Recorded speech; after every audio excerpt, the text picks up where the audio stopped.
Hello guys, in this tutorial we're going to be showing you how to use ChatGPT Advanced Voice Mode. So stick around to the end to get all the tips in using it. Now we're going to open our ChatGPT app, and at the bottom right you can see the ChatGPT Advanced Voice Mode icon.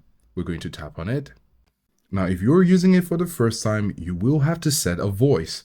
But for me, I get to continue because I've used it before. So for you, at the top right corner, you can see the settings icon there. We're going to tap on it. And here we have about 9 different voices we can get to choose from.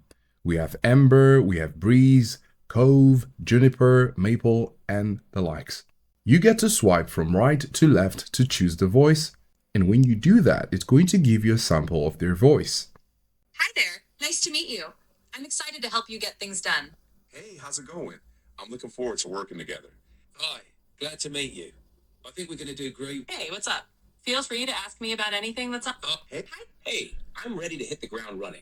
So if there's anything you'd like me to focus on first, just let me know. So now we have Ember and we're going to take Ember. All we need to do is to click on Done, and now we're ready to chat.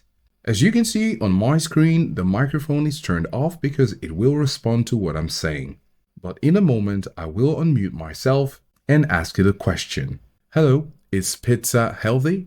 Hey, pizza can be part of a balanced diet, but it really depends on the ingredients. Go heavy on the veggies, choose a whole grain crust, and go light on the cheese and processed meats, and you've got yourself a healthier slice. But of course, moderation is key. No one wants to turn into a real-life dough ball.